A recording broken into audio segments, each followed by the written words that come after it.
뉘우치고 또 뉘우치는 것을 우리가 참회라고 이야기합니다. 자기의 잘못을 깊이 깨닫고 뉘우치는 것이 참회입니다. 자신의 죄를 진정으로 회개하고 용서를 구하는 게 참회고, 그리고 사순절 기간입니다. 사순절 이외에도 우리가 참회해야 되겠지만, 특별히 십자가의 순환의 길을 가시면서 예수께서 이렇게 말씀하십니다. 누구든지 나를 따라오려거든 자기를 부인하고 자기 십자가를 지고 나를 따를 것이니라. 자기를 부인하라는 것은 자기를 의롭다 여기지 말고 자기의 잘못을 뉘우치고 용서를 구하라는 말씀입니다. 우리가 어떻게 용서를 구할 수 있을까요? 구약성서 욥은 자신의 부끄러움에 정직한 사람이었는데, 욥기 10장 15절에 내가 의로울지라도 머리를 들지 못하는 것은 내 속에 부끄러움이 가득하기 때문입니다. 그래서 어떻게 기도하는가 하니 욥은 욥기 42장 6절에 티끌과 제 가운데서 하나님 내가 회개합니다 라고 그렇게 고백합니다. 에스라 선지자도 저녁 제사 드릴 때 근심 중에 일어나서 속옷과 겉옷을 찢는 채 무릎을 꿇고 이렇게 기도합니다. 그리고 나의 하나님이여, 내가 부끄럽고 낯이 뜨거워서 감히 나의 하나님을 향하여 얼굴을 들지 못하오니 이는 죄악이 많아 정수리에 넘치고 우리의 허물이 커서 하늘에 미침이니이다 라고 고백하며 그리고 기도합니다. 에스라가 근심했다라는 말씀을 합니다. 자신의 부끄러움을 근심했기 때문에 옷을 찢고 무릎을 꿇고 하나님께 참회하였습니다. 현대인은 근심하려 하지 않습니다. 참 부끄러움을 모르는 세상이 된 것 같습니다. 특히 자신의 부끄러움에 대하여 근심하거나 그리하지 않습니다. 외면합니다. 자기의 잘못과 죄악에 눈을 돌립니다. 나의 의롭지 못함 때문에 괴로워하거나 속을 태우거나 마음 아파하지 않습니다. 하지만 시편 51편 17절에 하나님이 원하시는 제사는 상한 심령이라 주께서 겸손하게 뉘우치며 회개하는 마음을 업신여기지 않을 것입니다 라고 말씀합니다. 내 자신이 죄로 괴로워하고 그리고 죄로 인하여 부서진 마음을 하나님께서 보시고 그리고 지키신다라는 그런 말씀입니다. 사도 바울은 이렇게 이야기합니다. 하나님의 뜻대로 하는 근심은 죄를 뉘우치고 구원에 이르게 하기 때문에 우리가 마음을 찢어 기도하십시오라고 우리에게 말씀하십니다. 일본 격언에 이러한 얘기가 있다고 합니다. 잘못된 기차를 탔다면 가장 가까운 역에서 내려야 합니다. 내리는데 시간이 오래 걸릴수록 돌아오는 길에 더 많은 비용이 들게 되기 때문에 그러합니다 라는 그러한 이야기가 있다고 합니다. 우리가 한참 길을 가다가 문득 깨닫지요. 이거 잘못된 길이구나. 그러면 어떻게 합니까? 바로 돌이켜서 가야 합니다. 여러분, 그런데 그게 쉽지가 않습니다. 왜냐하면 나의 결정이 틀렸음을 인정하고 싶지 않기 때문에 쉽게 돌아서지 않습니다. 그냥 갑니다. 나의 결정이 잘못됐음에도 알고도 그냥 갑니다. 왜냐하면 인정하고 싶지 않기 때문에 그러합니다. 잘못된 방향이나 그 선택을 한 것은 잘못은 아니지 않겠습니까? 알았을 때 최대한 빨리 멈추고 돌아서야 합니다. 하지만 알면 알수록 계속 잘못된 길을 가는 것은 잘못된 것입니다. 잘못을 빠르게 인정하고 빠르게 수정하는 것이 필요합니다. 성서는 이것을 가장 잘한 인물을 다윗이라고 이야기합니다. 하나님 앞에 믿음의 길을 걸어가다가 잘못된 다시금 돌이켜서 하나님 앞에 회개하고 믿음의 길을 걸어가려고 했습니다. 우리의 결점이 있다는 것은 나쁜 일이겠지요. 그렇지만 그것을 인정하지 않는 것은 더 나쁜 겁니다. 로마서 2장 5절에 다만 내 고집과 회개하지 아니하는 마음에 따라 진노의 날 곧 하나님의 의로우신 심판에 나타나는 그날의 이 말 진노가 내게 쌓는도다. 돌아서라는 겁니다. 그래서 오늘 말씀은 돌아섬에 대한 그러한 말씀을 나누고자 합니다. 오늘 본문 우리가 잘 아는 그러한 본문입니다. 주님의 제 아들과 겟세마네 동산에서 기도하시고 이제 자신을 잡으려 오는 이들 앞에 서십니다. 주님의 길을 함께 가길 원했던 제자들이 다 배신하고 그리고 종교 지도자와 정치인들 앞에서 위선과 폭력 앞에 서신 주님을 보고 도망갑니다. 이러한 순간에 이러한 변화에 제자들이 다 무너지고 도망가 버렸는데, 오늘 마가복음에 한 청년 이야기를 증언하는데 한 청년이 벗은 몸으로 도망을 했다는 겁니다. 한 주간 제가 책을 보면서 성서학자들이 사실 오늘 설교는 그 책에 대한 이야기입니다. 왜 이 청년이 도망간 청년이 누구냐 하는 그러한 논의가 성서학자들에게 벌어집니다. 성서는 이 청년이 저도 그렇게 눈여겨보지 않고 그냥 청년이 도망갔나 보다라고 생각했는데, 이게 예수님이 핵심 제자들과 모여서 겟세마네 등산에서 기도하시고 마지막에 있었던 인물이기 때문에 대단히 중요한 인물일 것이다. 어떤 학자는 주님이 12제자 중에 한 사람이 그 청년일 거다라는 그런 제안을 합니다. 근데 제가 읽은 책의 그 저자는 영국의 유명한 신학자인데, 이 청년이 아마도 주님이 죽은 후에 살리신 나사로가 아니냐라는 그런 추측을 하는 설명을 내놨습니다. 그 이유가 이제 여러 가지인데, 이런 마가복음을 보면 마태복음과 누가복음의 차이가 중에 하나가 있는데, 그게 뭔고 한 사람의 이름을 잘 기록하지 않습니다. 이렇게 한번 찾아보시면 그것도 굉장히 좋은 그런 경험입니다만은, 그 이유가 뭔고 하니 이 마가복음이 제일 먼저 기록됐는데, 마가복음이 기록될 당시가 굉장히 박해가 심할 때 마가복음이 기록됐는데, 이 마가복음을 기록한 기자가 그 이름을 구체적으로 적시해 놓으면 문제가 뭔고 하니 더 큰 박해와 어려움이 있기 때문에 마가복음엔 익명, 사람의 이름을 잘 기록하지 않습니다. 누가복음이나 마태복음이나 요한복음은 사람의 이름을 그래도 기록하는데, 이 마가복음은 오늘 말씀과 같이 그냥 청년이 옷을 벗고 도망갔다고 합니다. 나사로라는 인물을 우리가 보면 죽었다가 살아났기 때문에 예수님보다도 서기관과 바리새인들이 나사로를 더 죽이려고 달려들었습니다. 왜 그런가 하니 유대인들의 입장에서 보면 이 나사로가 엄청난 도전이 되기 때문에 그 나사로를 잡아 죽이려고 했습니다. 오늘 이 청년이 나사로이냐라는 그러한 전제보다 나사로라는 전제하에서 오늘 말씀을 좀 나누고자 합니다. 먼저 옷을 벗고 도망을 합니다. 유대인은 옷을 안에 속옷을 입고 겉에 통옷으로 짠 옷을 입습니다. 이게 잘 벗겨집니다. 왜 그런가 하니 밤에 잘 때 이불과 같이 이렇게 이 겉옷을 덮고 자기도 하기도 하고요, 깔고 자기도 하기 때문에, 또 더우면 또 벗기 때문에 유대인들이 이 옷을 이렇게 겉옷을 쉽게 벗기도 하고 섞고 입기도 합니다. 아무튼 놀라서 옷을 다 벗어던지고 도망했다라는 그러한 말씀인데, 제가 이 말씀을 묵상하면서 어떠한 말씀을 드리고 보기 원하는 거니, 이 주님의 십자가라는 것은 나 자신을 드러내게 합니다라는 그러한 말씀을 드리기를 원합니다. 사람이 자기를 숨기기 위하여서 여러 가지 방식으로 옷을 입습니다. 학력, 물질, 지위, 이러한 옷을 가지고 나를 가르기도 하기도 하고요, 가장 큰 문제는 위선이라는 자신을 통하여서 그 옷을 입고 가립니다. 자기의 부끄러움을 가리기 위함이죠. 에덴 동산에서 하와와 아담이 선악과를 따먹은 순간 자기의 몸을 가렸다는 것은 무슨 의미고 하니, 옷을 입었다는 그런 의미도 되겠습니다만, 죄로 자신의 거짓과 위선을 가려야 했다라는 그러한 말씀입니다. 주님의 십자가는 이 위선과 거짓된 옷을 벗어 알몸이 되게 하십니다. 우리가 잘 아는 열왕기하 5장 9절에 10절에 보면 문둥병에 걸린 나만 장군 이야기가 나옵니다. 나만이 말들과 병거를 거느리고 이스라엘 선지자 엘리야의 집 문 앞에 섰습니다. 엘리야가 나와보지도 않습니다. 나가서 종에게 뭐라고 얘기하는 거 아니, 요단강에 가서 7번 몸을 씻으라고 이야기합니다. 나만이 화가 납니다. 옆에 나라 국방부 장관인데 이렇게 무례하게 이러한 행동에 대해서 화를 내고 분노합니다.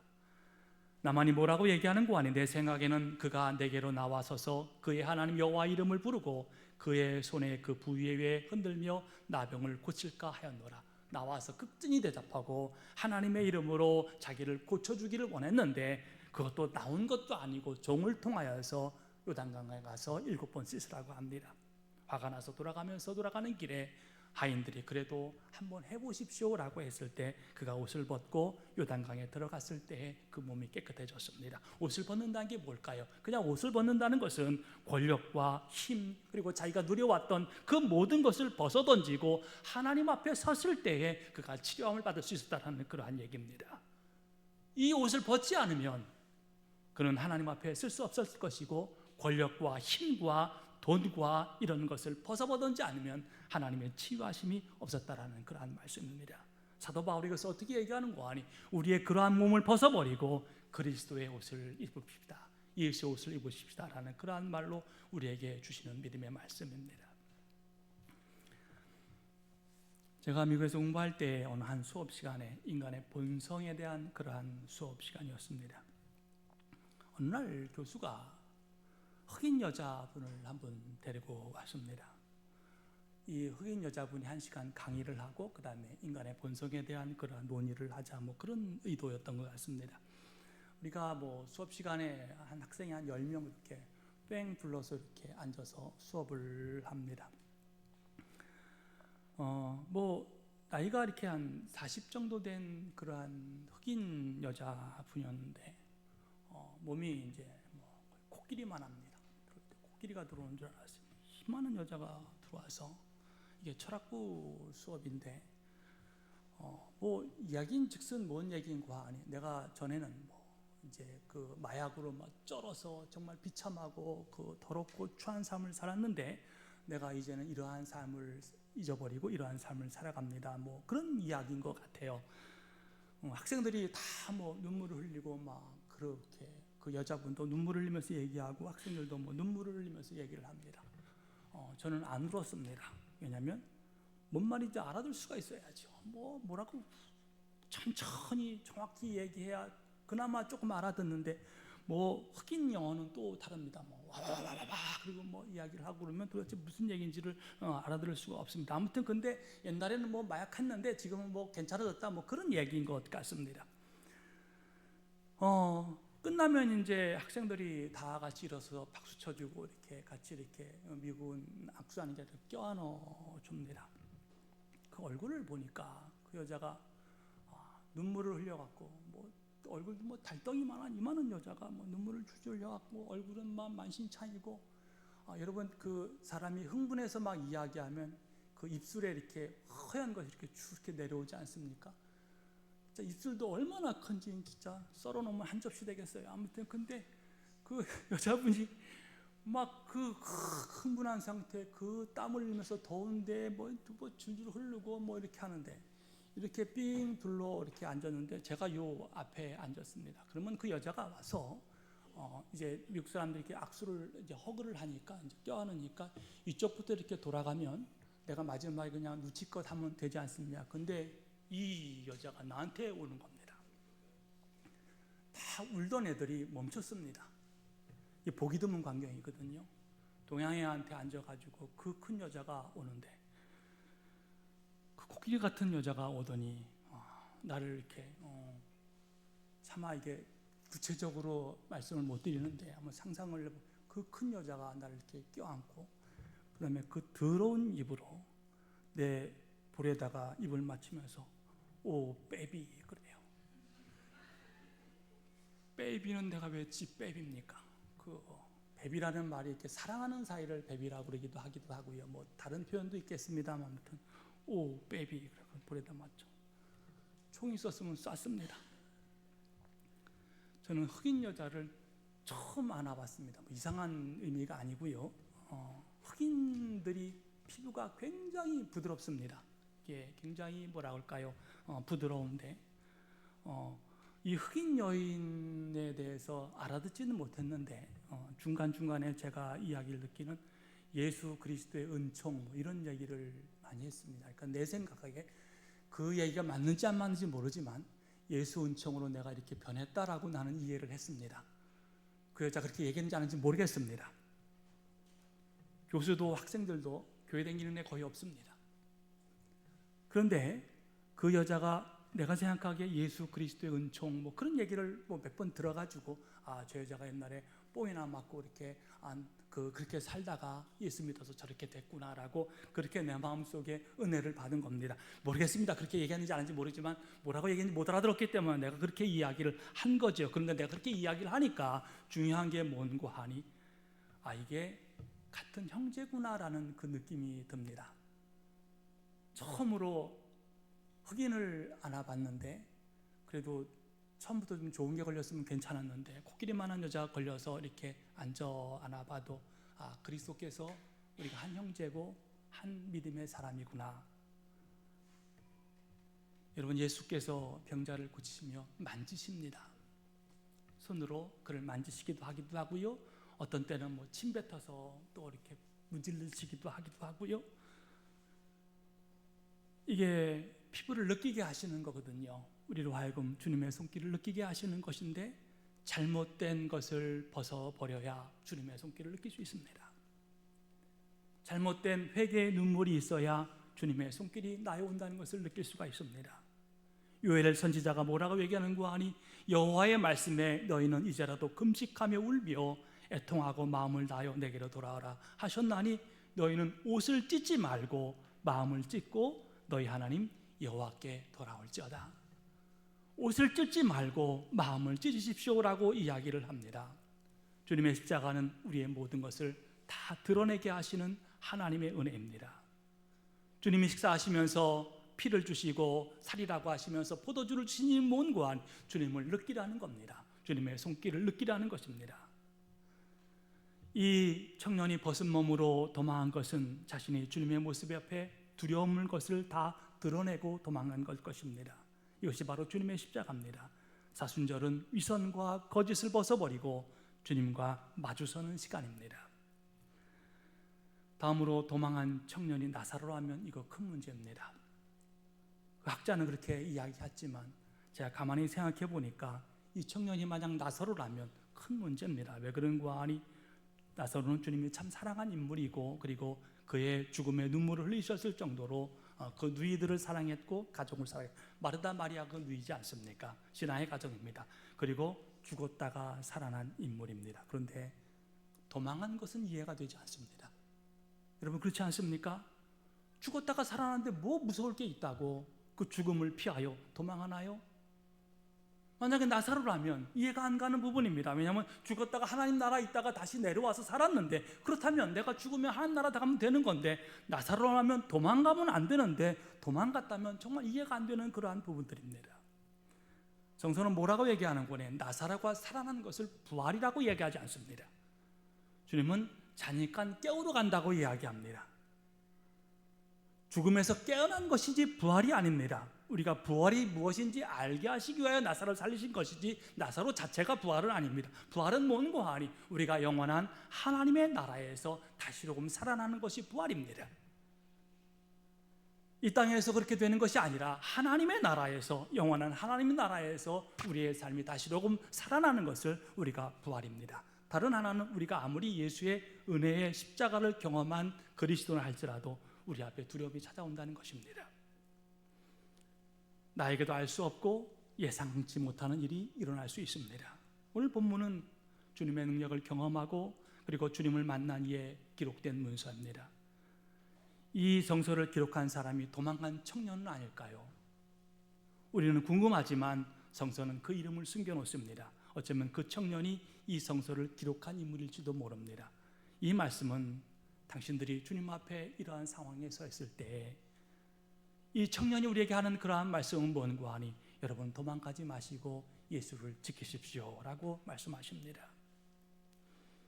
저는 이 말씀을 묵상하면서 예수의 모습을 그려냈습니다. 주님, 우리의 죄를 용서하고 감추시기 위해서 어떻게 하실까? 대부분 사람들은 그 이름을 먼저 드러냅니다. 누군가 잘못하면 그 잘못한 사람이 그 잘못이 무엇인가를 묻기보다는 그 사람이 누구래라고 물음을 묻습니다. 그러면 그 이름이 거론되는 순간 그 사람이 옳고 그른 것 별과는 상관없습니다. 그저 비난하고 포고됩니다. 그런데 십자가는 우리의 깊은 마음을 아시고 더 깊은 데로 우리를 끌고 가십니다. 마치 혈병 여자가 주님 뒤를 몰래 따라갔습니다. 수많은 시간, 수많은 재산을 탕진하고, 그리고 주님의 옷을 한번 잡으면 내가 살 수 있을 것이라는 그 믿음을 가지고 서로 밀치고 서로 주님 밀고 이렇게 하는 순간에 몰래 가서 주님의 옷에 손을 댑니다. 그리고 나서 병이 났음을 깨달았습니다. 그러면 됐는데 주님이 찾습니다. 누가 그랬냐? 주님 찾습니다. 그럼에도 불구하고 대놓고 주님을 찾으십니다. 주님, 우리가 누구인지 먼저 이름을 부르지 아니하십니다.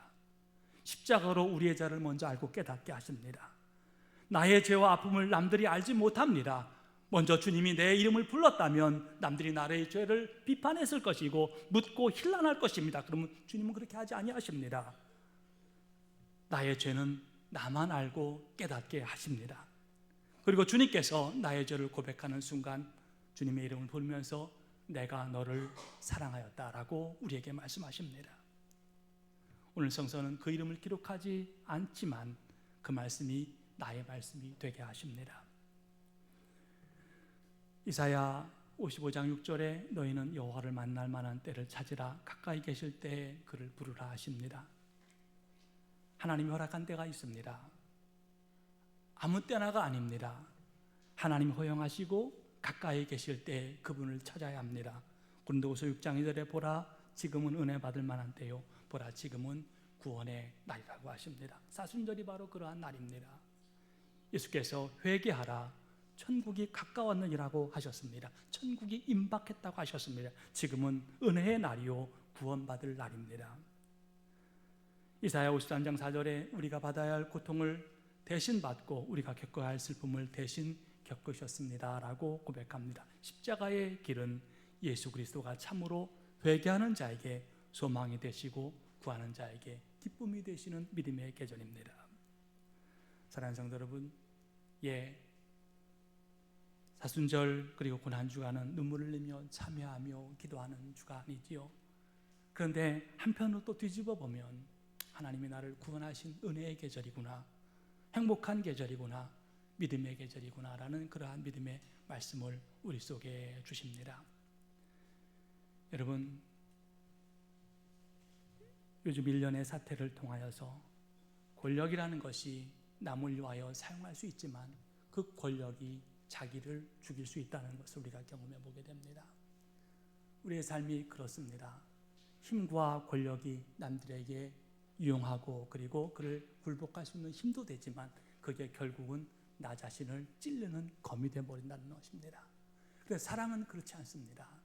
사랑은 남들에게 베푸는 그 사랑과 은혜는 결국은 나를 더 아름답게 만들고 믿음으로 만들어갑니다. 고난주간은 두 가지 부딪히지요.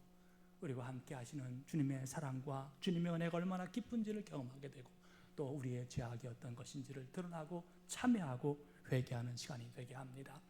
저 여러분이 사순절 기간을 통하여서 주님의 은혜를 더욱더 경험하고 체험하는 믿음의 시간이 되시기를 주님의 이름으로 축원합니다. 우리 기도하시겠습니다. 은혜로우신 하나님 감사합니다. 주님의 십자가의 길을 묵상하면서 우리가 우리의 죄악이 보이게 하셨고 그리고 회개하며 참여하게 하셨습니다. 그리고 그 사랑이 얼마나 깊고 아름다운지를 깨닫고 그리고 하나님께 감사하고 기쁨의 삶을 열게 하셨습니다. 주님, 오늘 이 자리에 우리와 함께 하시는 믿음의 성령의 능력을 통하여 우리가 아버지요 구원받은 자로서 하나님 앞에 서게 되는데 부끄럽지 않게 설 수 있게 인도하여 주시옵고 아버지 주님 앞에 우리가 허리를 펴고 담대히 하늘을 바라보는 믿음의 삶으로 설 수 있게 인도하여 주옵소서. 이 한 주간 주님 기도하게 하시고 더 참여하게 하시고 하나님 앞에 귀하게 나가게 하실 줄 믿사옵고 예수님 이름으로 감사하며 기도를 쌓옵나이다. 아멘.